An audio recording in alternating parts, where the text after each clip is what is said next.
Oh, no, no, no. Unang subo para sa inyo guys. Yeah. They received 10 boxes of medication.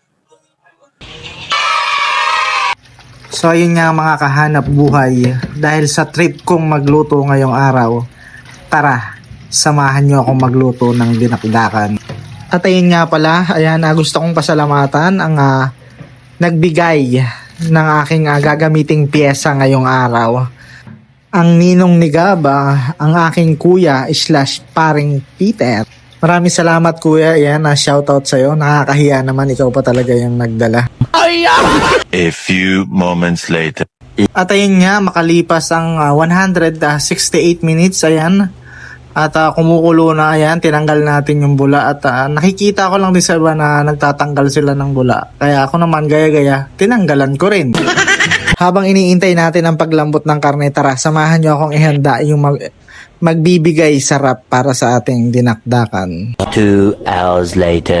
Ayun na nga, makalipas ang 2 oras na pagpapakulo. Ayan, aking sinundot-sundot at okay na yan. Ayan, at syempre, ayan, ma-share ko lang. Ito kasing dinakdakan na to. Ayan, ay natikman ko nung kami pumunta ng Dingalan, Aurora. Ayan, ang Kuya Peter ko ay may dala doon na maskara at saka dila.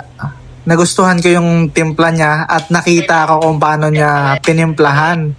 At ako naman syempre, gaya-gaya, gagawa din ako ng dinakdakan ala negosyanteng mangyan.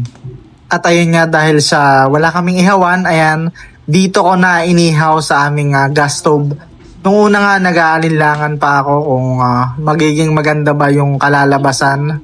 Pero all in all, okay naman siya. Ayos din, talagang amoy inihaw din. Medyo mabusisi nga lang ang paggawa ng dinakdakan. Ilalaga mo ng 2 oras at kapag natapos mong ilaga ng 2 oras, palalamigin at kapag malamig na, iihawin mo naman. Pero kahit ganun, kahit naman maraming proseso o mahabang proseso yon, kapag gusto mo yung ginagawa mo, walang imposible at hindi nakakapagod. So ayan, timplahan time na. Pero tingnan nyo mga kahanap buhay. Pansinin nyo.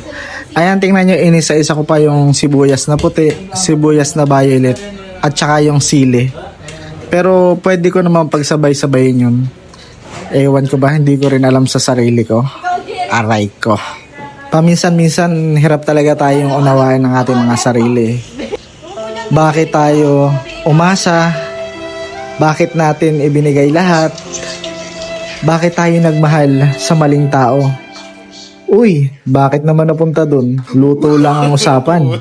Aray ko. Tuloy na nga lang natin itong ating pagtitimpla kung saan-saan tayo napupuntang usapan eh. Ayan, at syempre yan, ilagyan ko na yan ang panghuling sangkap, ang dahon ng sibuyas at tikiman time na. Ayan, at ninamnam ko pa at talaga namang napakasarap. Kaya siguradong ubos ang bahaw dito. Maraming salamat. Follow, like, and share.